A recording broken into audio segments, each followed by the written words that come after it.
Do I think Quel'thalas is in danger? Well, here's the deal. Yes and no. Yes and no. Here's why I think it's not in danger. And I'm going to go ahead and get one of the easy answers out of the way first.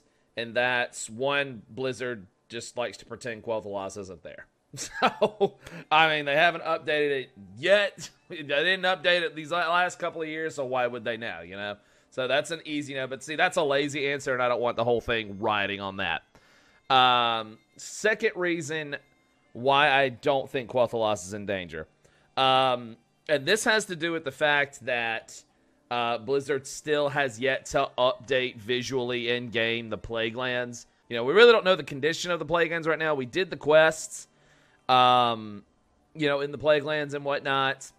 And, you know, we did all that. We, you know, beat back the Scourge remnants and whatnot, but we still have not been given a visual update on it. So as far as we still know, most of the Plaguelands are still very plaguey. You know, they're still very plaguey.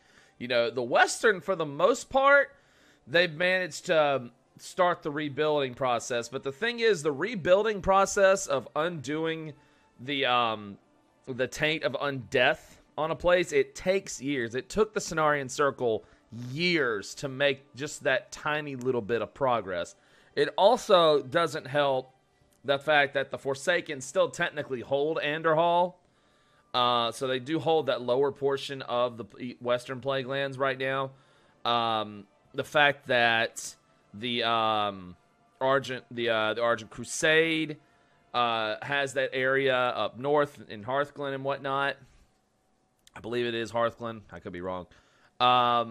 It could be, you know, there's still that. So that's neutral territory, and then there's Forsaken territory. So there's still all of that. And then you get into the Eastern Plaguelands, which, too, we know still up to this point is still very plaguey, even though we did all the quests out there and fought the Scourge and stuff like that. It's still very much plagued. So, you know, you have to look at this. This is the biggest thing you have to look at. Okay, yes, the Alliance technically took Tirisfal because Sylvanas did a hit and run. You know, she did a thing where she was trying to lay a trap to kill them with the Blight and whatnot, and then in turn she blighted the Undercity and made it useless. Now, I know some people would say, well, Jaina can just freeze it. Well, just freezing it doesn't undo the damage that Blight does. I mean, you have to remember, the Blight is the plague of undeath that Sylvanas and her apothecaries created. So this is not something that just some simple ice magic can cure here, okay, guys? And not only that, but this Tirisfal is a place that has been plagued by undeath because of the Scourge and because of the Forsaken's presence there, you know? Yes, you had that small bit of farmland to the northwest where the Scarlets were, and you had them growing some pumpkins out there. The thing is, though, like, that was it, but it was not a flourishing place, okay? It was a place barely clinging to life, you know? Barely, you know? It was like the last little tidbit of, like, a human holdout besides the monastery. And the Scarlet Crusade's been ran over 1,000 times at this point. So, not only is this place been affected by undeath for years and years and years and years, and had the presence of undead beings there for years, now it's also a scorched earth. So, and you can thank the Alliance for that. The Alliance scorched a path to the Undercity. And so you have that. And then, you know, like I said, a blighted Undercity, which is practically useless. None of the Alliance can just walk into the Undercity. You can't just, like, throw the light around or ice magic around and suddenly undeath is gone. That's not how it works. You pretty much have, if you want to undo the cycle of undeath, you pretty much have to go the route of the Cenarian Circle, which is slowly rebuild it. But again, that takes years. It took them years to make that little bit of progress that they made in the Western Plaguelands. So that's why another reason why I don't think that Quel'thalas is in any immediate danger, because one, they'd have to march through the entire freaking Plaguelands, and there you go. So resource-wise, what resources, you know? Yeah. So that's another reason why I don't think they're in danger. Third reason why I don't think Quel'thalas is in danger, okay? So the Horde attacked Darkshore, and Sylvanas burned down Teldrassil, okay? This has happened. We understand this. The attack on the Undercity was not just a means of conquering. Yes, part of it was declaring we are taking Lordaeron back for the Alliance, even though by a technical standpoint, it did belong to the Forsaken because those were the original citizens of Lordaeron. Just, that's a fact, you know? So that's a debated issue for another time.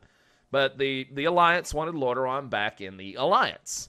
So this was a conquering thing, but it was also a retaliation, okay? This was the Alliance retaliating for what happened to Teldrassil, okay?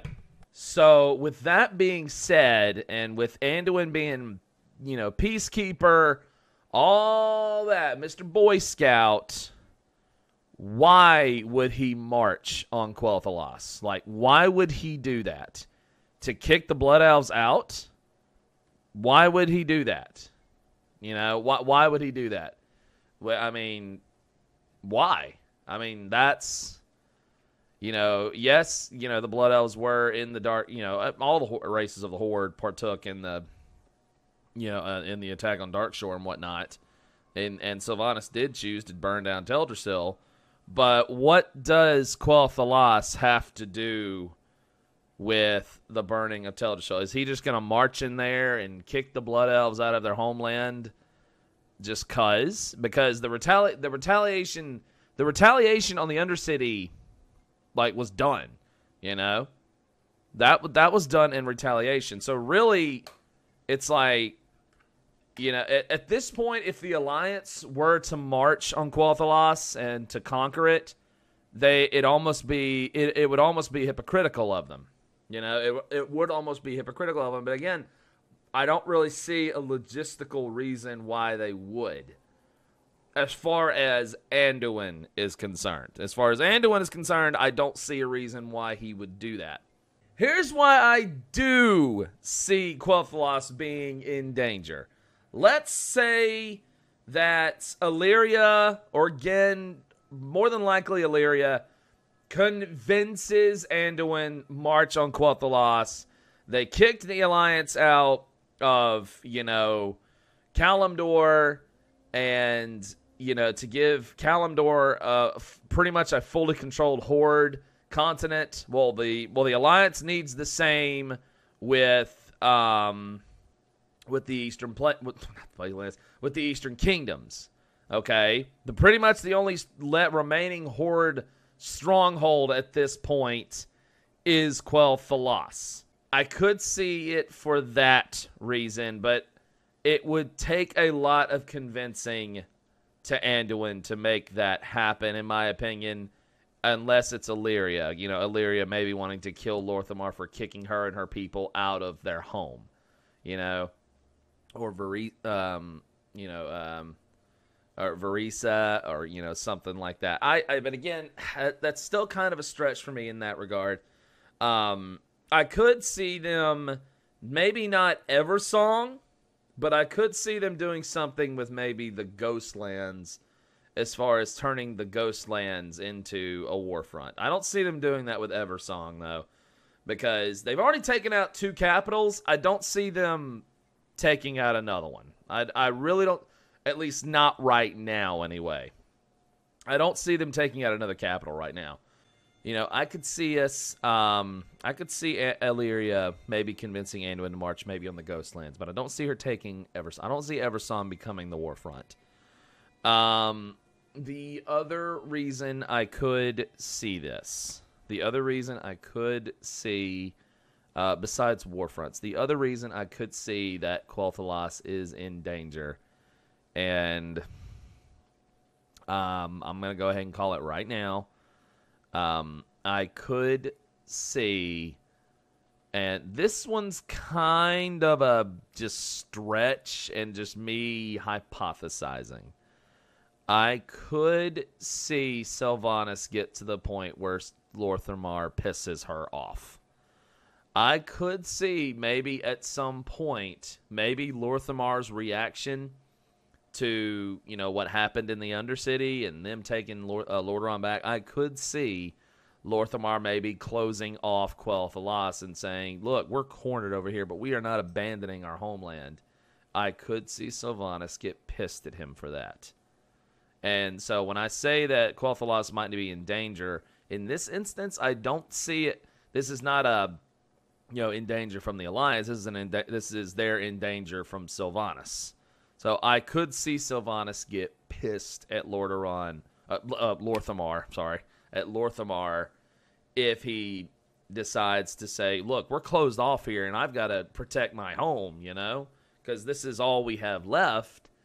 And I don't know. But then again, that one's kind of a stretch hypothesis because, again, we really don't know because Quel'thalas is still stuck in Burning Crusade. So everything is pretty much speculation at this point. So those are kind of my reasons why I could see Quel'thalas in danger and why I could not see it in danger. And like I said, the lazy reason I don't see him in danger is because Blizzard just freaking forgets that they're there. So